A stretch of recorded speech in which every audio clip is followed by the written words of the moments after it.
everybody, Jeannie the village girl here. Welcome to my YouTube channel. How are you? How is the weather on your end? On my end here in Moranga, it has been raining. All of last night it rained, and this morning it has been cloudy and very cold. This afternoon it just rained, and it might just rain again, maybe at night or from 6.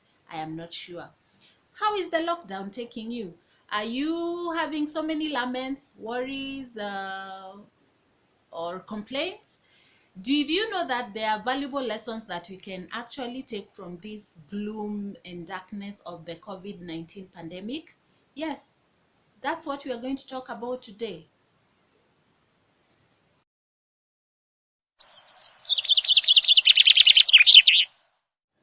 Here are 8 lessons that you can take from COVID-19 pandemic. Lesson number 1 is having a saving culture.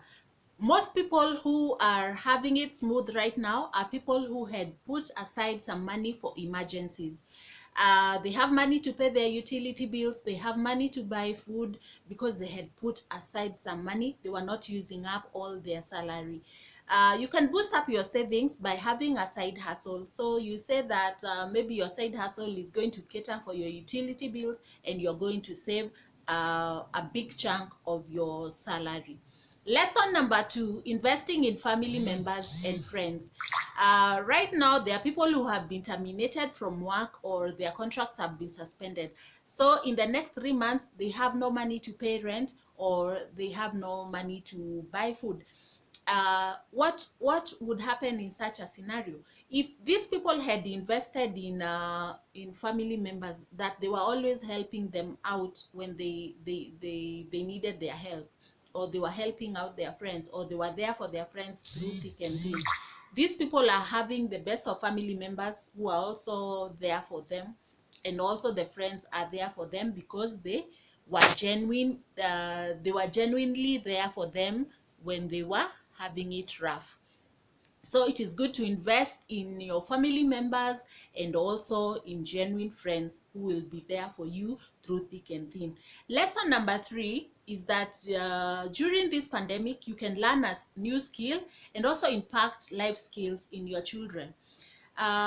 If you have always put aside or procrastinated on learning a new skill so that you can go up the ladder in your career, this is actually the right time to learn that new skill. Do not focus on checking which is the next episode in the new series in Netflix.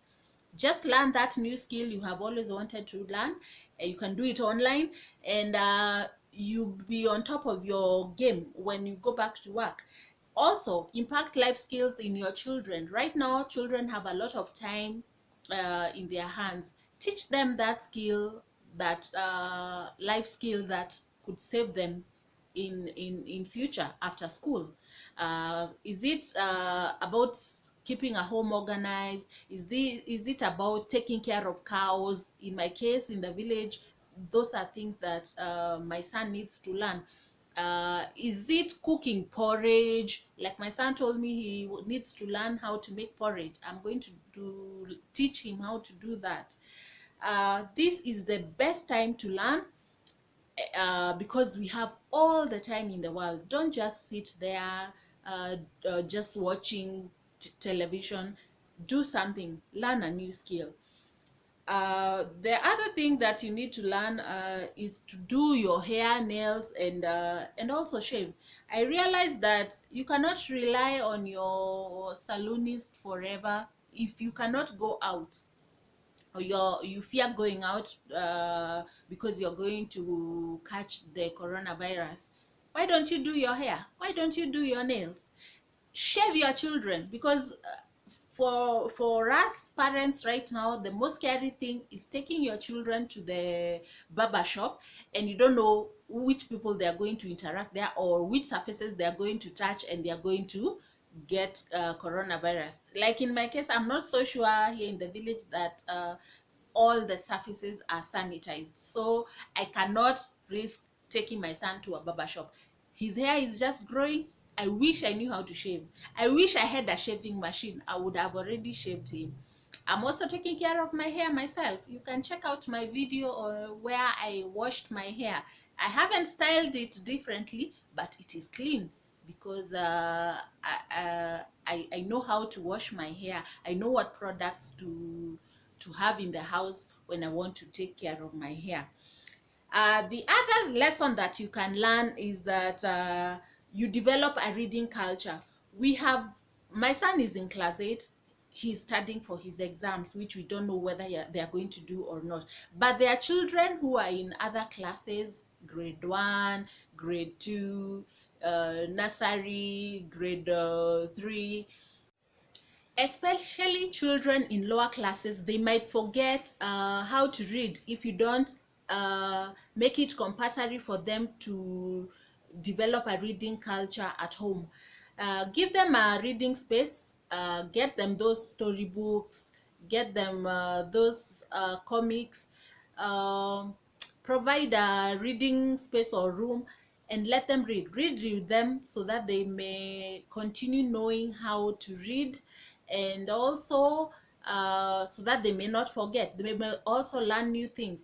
Let them have time to read, time to play, time to learn new life skills, and very limited time to watch TV. TV tends to bog down the minds of little ones. So limit the time they are watching television, as there is too much free time where they can watch TV. Let them spend it reading or learning new. Lesson number 6 is having digital access in our homes, just like electricity or water. You realize, like right now, children are using computers, laptops, phones to read, to study online, and their teachers are sending homework online.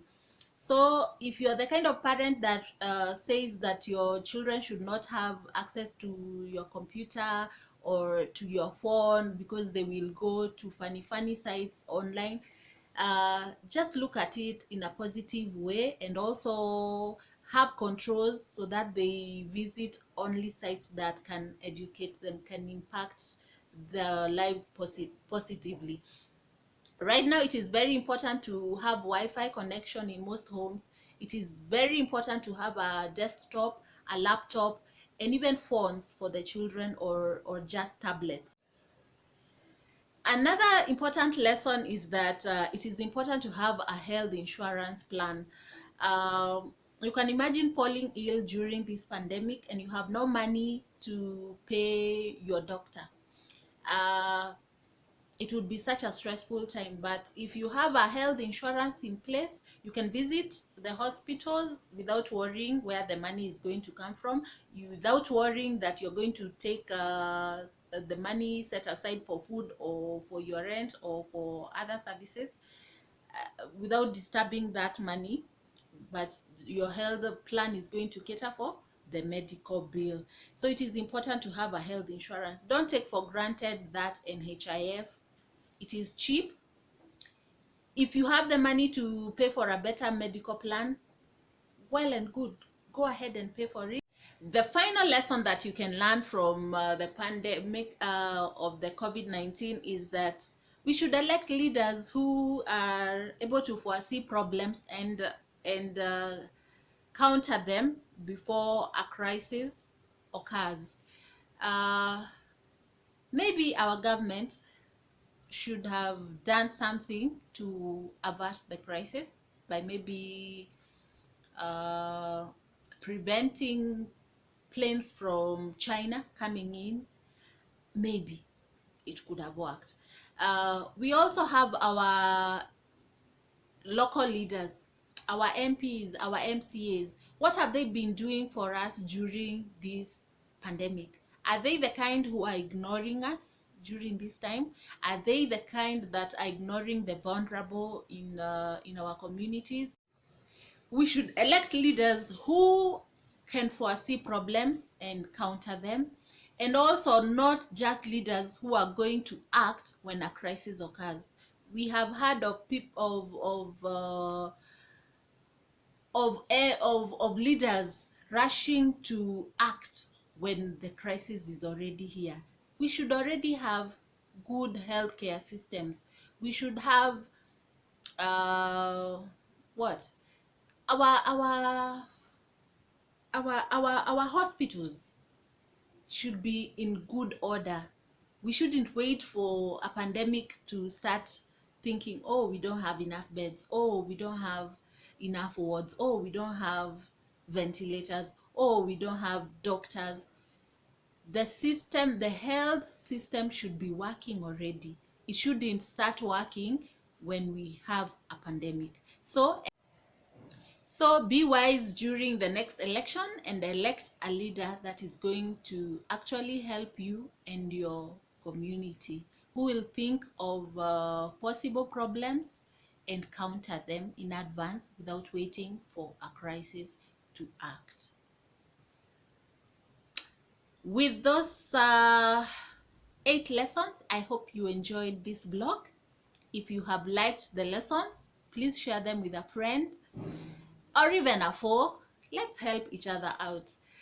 I have been yours truly, Ginny the Village Girl. Please subscribe to my channel and also share this blog. Thank you for watching.